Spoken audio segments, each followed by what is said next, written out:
Hi everyone, welcome back to Gen Infra Academy. Today we are going to discuss about that five important command for the Linux. How can we use it that command very effectively in our real time scenario? Okay, it's the entire is the practical session. This command and all is very sensitive command, and we can use it for the different troubleshooting our environment, like Linux as the Linux administrator or a senior DevOps engineer. So everywhere it will very important to explore that our trace that our process or how the server is reacting. Everything is very important for this command.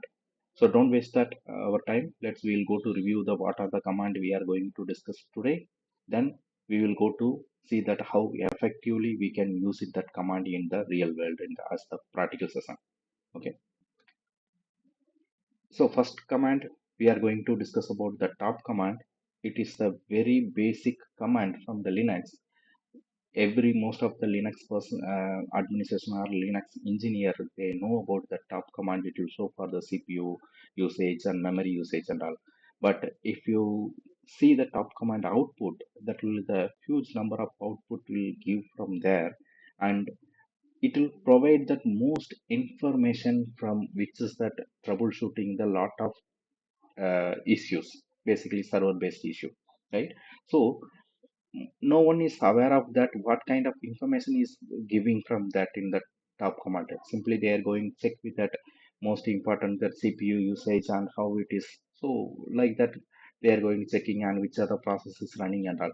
So today we are going to review that entire features, what are the max to max information we can gather from the top command, and it will how we will go to use that information to troubleshoot that our application issue or any our server issue. Everything we are going to discuss on here. So that's why I give the high importance for the top command. Today we are going to discuss the detail we are going to discuss on here. And some people they will come with that other tool like htop or on any other tool that is and all is for the secondary tool. Why I am saying this is a secondary tool, that some project or some organization they will not allow to external tool to install that our Linux server. So you will be stick with that only for the native tool which is combined with that Linux server itself, kernel itself. You need to use for that tool. Okay, so that is the top command is a very basic. All the Linux server have that, and you can run that and you can collect that what are the information you needed from there. And second is the trash command. The trash command is a more proper and secured way to find out that the particular process what exactly it is doing that, and what are the file is modifying and everything. It will come on with the use of the trash command. And lsof command, that can be we can check for that which are the open port is available, that particular port is which is the application is using. For example, in the screen I mentioned the 80. So the 80 port is which application is using, and this kind of which application is using, this kind of information we can gather it. Otherwise, in case if you want to see that what are the open file is there in our Linux server, we can go to check that. Or if you want to particularly one file, you need to check that which the user is used, or which is the file is what is doing that files. So you can use it the lsof command. Okay. So third command is the vmstat.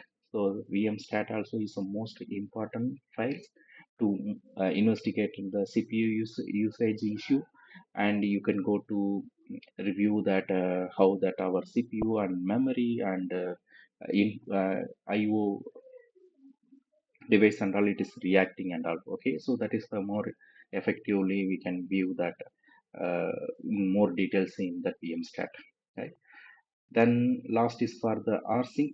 So rsync is that very important tool when you are going to involve that any migration task, or you want to copy some data to another remote local to remote server, or is there one in cloud itself one server to other server, so that we can use it for that rsync command, right? So let's This is the small intro for this all the py command, which is we are going to discuss in the more and today. We'll go to the practical session and we'll go to executed that command and the real server, how it is reacting, and each and every step we will go to understand from there. Okay, thank you. Yeah, let's see that our practical session. Yeah, let's see that our practical session. This is my test server. We'll go to see that how that each and every command will reacting here and everything. Right. We'll start from that our most popular command is the top. I'm just going to run that in the top. So even I am repeating that we have the for the CPU and memory and all the usage monitoring. We have that n number of software in that in the market. But why we are sticking with the top command? So the top command is the very standard with that Linux package itself. It is coming. So in case if that other utilities or software, uh, most of organization they will not allow to install that in the server, right? So if none of tool is external tool is you don't have that, so you need to collect that information use of the top command, right? So that's why we are going to discuss it here. So once that you are in the any root user or you are in the normal user, if you are hitting the top command, it will show for the some big paragraph that it will contain for that most of the information. So today we are going to review each and every process, every line. So how it is, what kind of information it is showing from here, right? Let's we'll go to the from the top of the top command. So it will show for the what is that current times, and it will give for that how many days that server it is up under. So this is based on that how the server it is restarted. That is the main calculation here. Okay, last 70 days for my server I didn't restart it for my test server, right? So this is the it is mentioning for that how many days, and it is the when. Okay, and also it will showing for that how many users is logging into that server. So basically how many users the server is logging into the server, and how many users are using that the server for their purpose, some other different purpose, right? And very interesting and more important things for the load average things here. So it will indicate that how busy with our server, how the CPU utilization and or any other issue is there. So it will show further simply from the load average. It is very, very important sensitive. Okay, it will provide for that. So this will provide for that each 5 minutes and 15 minutes, and all it will show how the CPU is reacting, right? CPU, not only CPU, all the our server oriented performance it will go to using for that. This is simple calculation that load average should not be higher than our the core process.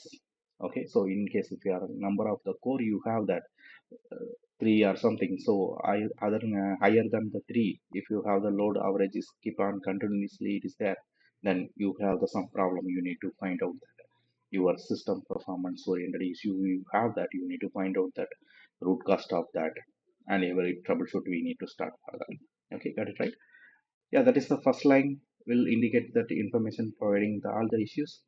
And next line it will talking about that a task. So totally this server executing the 322 total task is running, right? It is the total number of the task is there in here. And from the 319 or 20 averagely, so only one process is keep on running, other 315 is the sleeping mode. What's the meaning that it is a huge number of different, right? 360 is the total task, then one is running, and other 324 or something it is the sleeping mode. What is the meaning for that? Why it is running? Because the basically one process is actively receiving and sending the surveying to user request, but other 325 is task is some example task for that system process, or some is for that user process. This all are it is there and that. For example, for real scenario I will explain that. System processor, it will go for that system when it is booted and when it is running and everything, you will go to give the system task. And basically it is based on that kernel oriented task, right? So it will called for the system task. And other task is, some assume that you have some web server. That web server will we install that Apache and everything on website you hosted on there, and your website is on the live. So no one hit your website URL. Like you have that access.com, you have the website, and you are no one is trying to hit in the from that browser. So your Apache is processing is already installed and everything is ready, and your server is keeping on waiting for that approach, that is there any request is coming. So once that any one user is coming and typing that URL and hitting that traffic is in come to in our server, eagerly the process is waiting and it will capture that request, and it will go to process the request. What are the user input they gave, that then it will go to grab that information and it will give that page load and everything, right? Output it will go to give parallelly. So that kind of process is the waiting process. It is waiting for something. It is waiting for that from any information is there, any user input it is there, then it will automatically trigger and it will go for that. For example, it is similar to background process running in your mobile or in model well, right? So that kind of thing is there. When it is needed, then immediately it will trigger and it will respond back to our user's input, right? And the zero stop server, that is means in case if the any process is already stopped, that it will show for here. And most important thing is the zombie process. It is that scenario that in case if you kill the process and still the process process are killed, and it will the child process is exit and it is consuming that our CPU and memory, then it will make that is the it is called for that zombie process, right? So it will the purpose is already is completed. For example, our previous scenario, one user is hitting that our API call to our server and is asking for the, some information. That API call is the main process, then it is creating the child process and collecting the information from the DP. Then that process is came, output is came, then we are showing that output to the user. That process is completed, right? Then the main process should be killed properly, proper way, right? If it is the API process is killed, but other from the API onwards, we have the child process, right? That is collecting the information from the DP. That process is still exit and keep on running in the background, and it will consuming that which are the process, CPU processes it was take. It is consuming and keep it unused for that any other request or anything. So that is the leakage of the CPU and memory, right? That is called the zombie process. You need to, in case if you have found that any one or two zombie process, you need to immediately we need to kill for that. In case if you are feel that you facing that some CPU and any other performance issue in your server, right? And come back to for the CPU. The CPU will show for that enter CPU, how much there and everything, it will give that information on here. If I go through that, what is the US? So the US is into 00 or very less usage is coming that. So it means that user input, which are the we are using to the server and giving the command and all is a very, very less from according that my test, because this is my test server, right? It's there.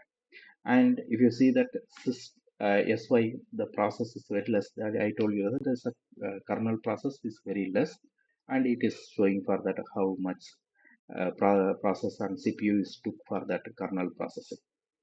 And we have that nice value process. So nice means in case if you want to make that one process is the more important and make it the priority, is that this is the first ACPU. You can go to complete this process is first, and you can go and do that your other work, right? Because that the server we have that CPU, and the CPU have the capability to do the multiple tasks, right? For example, if you are giving the 5 tasks, and the 5 tasks can be parallelly run divided from the CPU as per the capacity, and it will do the complete, and it will collect that output, and it will show for that. Instead of parallelly, we are going to divide the CPU and memory usage. I am telling that, yeah, wait, was CPU. I am telling that the first process is very important. You need to complete this one is the high priority. You can utilize that what are the resource is needed for that particular task, and you need to complete this work and give the output, and you can work the other four task.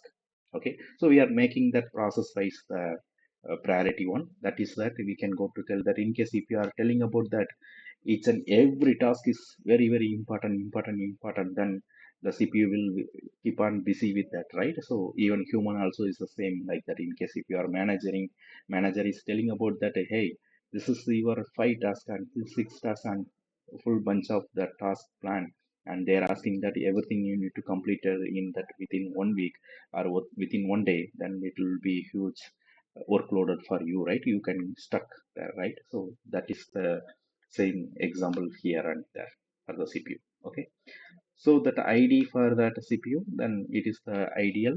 That CPU will be very ideal. Then it will be if the CPU more ideal is there, then your server it is very very healthy. CPUs doesn't have any other input. And come to that WA, it is for that monitoring that our IO, how that our busy with that our network devices, how it is there. So it will show for that in case if you are feeling that your CPU, your server is a very slowness, then you see that you are coming check the load balancer and zombie processor and CPU utilizer, everything is fine, but still they are feeling that some slowness is there. That could be the two reason. One is for network slowness, and other one is for your hard disk maybe have that some bad sector, right? So from here is the IO from the network point of view. You can find out in case if it is waiting is a huge number and here, then the problem is in your network connectivity speed, right? So then HI is for identify that disk oriented. In case if that something it is going to returning in your server, then it is not returning, it is keeping on waiting for the response from the hard disk, then it will be the very problem for here, right? This is basically SI and SD is the VM oriented issue. That is the infrastructure oriented issue, right? So it will be common. Then next column is will show for the next two is for that memory. So the memory, how much total memory we have that, and how much is the free we have that, and how much we have the used on here, and how much is the buffer and availability are here. So this all the calculation will be giving from here. Even we have that other specific command like a free hyphen command, so we can use it for that to gather the same information from here. Okay, this is the unique from here. If you come here to, it will show for the lot of command, lot of processes running on here. So it will tell about what is the process and which user is running for that, and it will tell about the, what is the priority and what is the nice, I told you, right, which is the nice oriented higher priority wise the task, how it is, and virtual memory reserved. So this is the basic things everybody can know about that, right? So this is the information we can collect from here. So here more one more thing I want to tell about that, if you press that icon C and all, so it will show for that the exact path of that the process is running. So you will get the some understanding. Oh, okay, this process is running into this one. So this means that this is the new relic. This is the monitoring tool. Okay, fine. It is taking time. Okay, I can kill it from there without discussing anyone. In case if the production server, it is the some Java application is running on that, so you need to stop there and you need to go and stop, right? So like that you can take the decision from here, right? We can find out for this. Yeah, this is the, from the top command we can go to get that most information here. Next move on to the next command. Okay, next command is the for the trace command. So the trace command is will be I will copy it from here.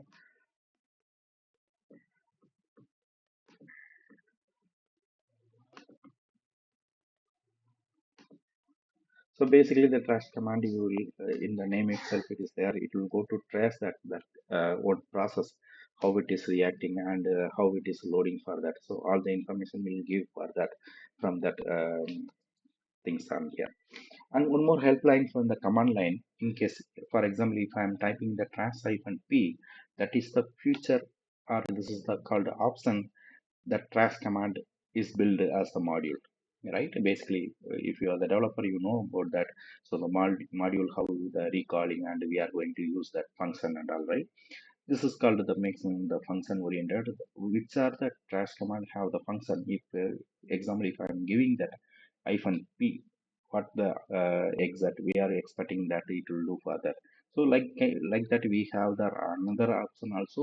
We can use it for that further our advanced level. For example, how do we know that all the things? Either I can use the p, or either I can use the h, or m, or what are the lot of command is there.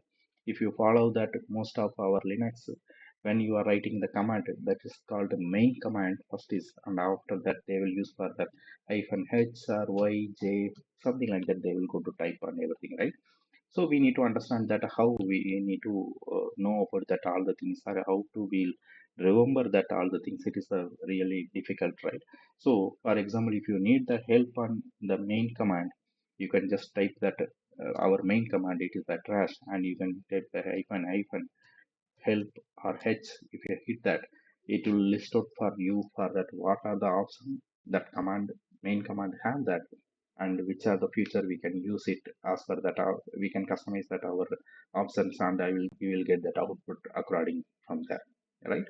This is very helpful, right? You don't want to remember that all the things, and you can struggle for that all the things, right? Okay, let's move on. Then right now I'm just going to use that with the process ID only -p. Okay, so I can go to check that how it is going to react. All the things, right? We'll go to use that -p, and I will go to use that. For example, randomly I'm taking that some process. For example, if I'm taking this, I want to know about that process, what is exactly it is doing that, and which purpose is running on that. So the basic information I am going to deep dive that in that particular process. Right? If I hitting that, see for example, if I after hitting that, it will give the some output, and it should be keep on. It is rolling out, right? It will run for that every 2 second or 3 second. It will keep on run. Okay, so that means let's we will analyze that what kind of things.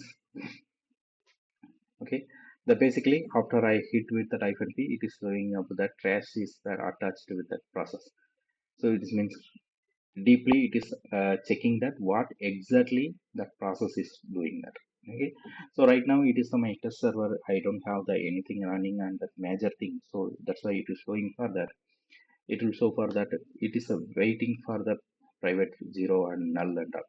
Okay, so and after I cancel it, it is showing that is the detached, right?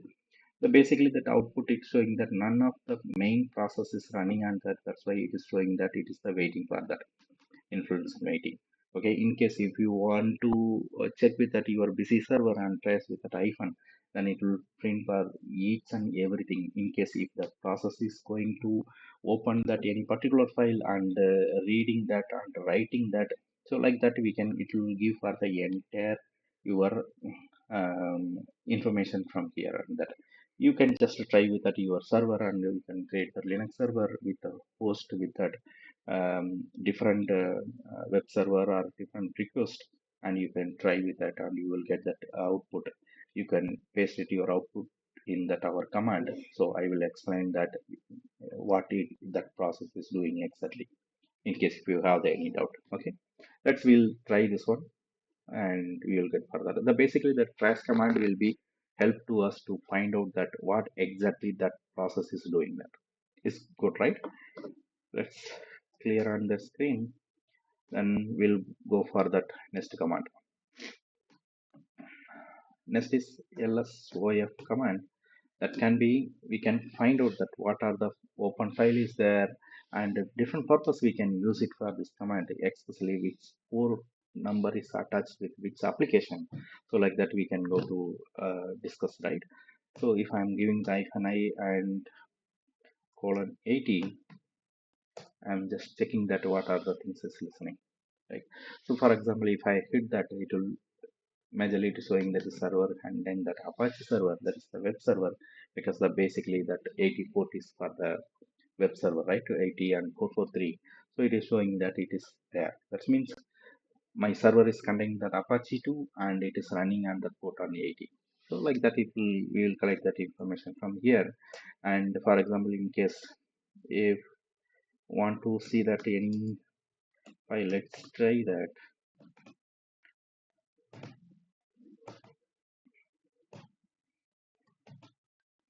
Okay, if I will hit that, so then it will tell about that the particular file, syslog files, which is the file it is have that is under the var and logs file. That is the user, which is the command they are using with which PIDs belong to that user, and it will running under. So basically, it will give for the basic information overall using the command, and everything it will give for here. So this is the very helpful when you are doing that any troubleshoot or into slowness issue or any other finding that root cause that who edited or what they are doing in the live. So you can use this command and you can run for that, right? And next command is for the vmstat.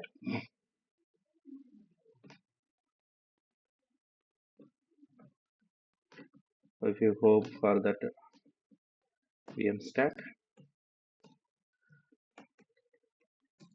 and if I'm getting the 2 and 5, so this is basically it will give for that 5 report 5 unless the report of that CPU, and that time duration should be that 2 seconds. Every 2 seconds I will get that CPU and memory in usage oriented, in depth oriented, close watch that memory and CPU usage, and it will print for that output. Let's see that how it is running on that.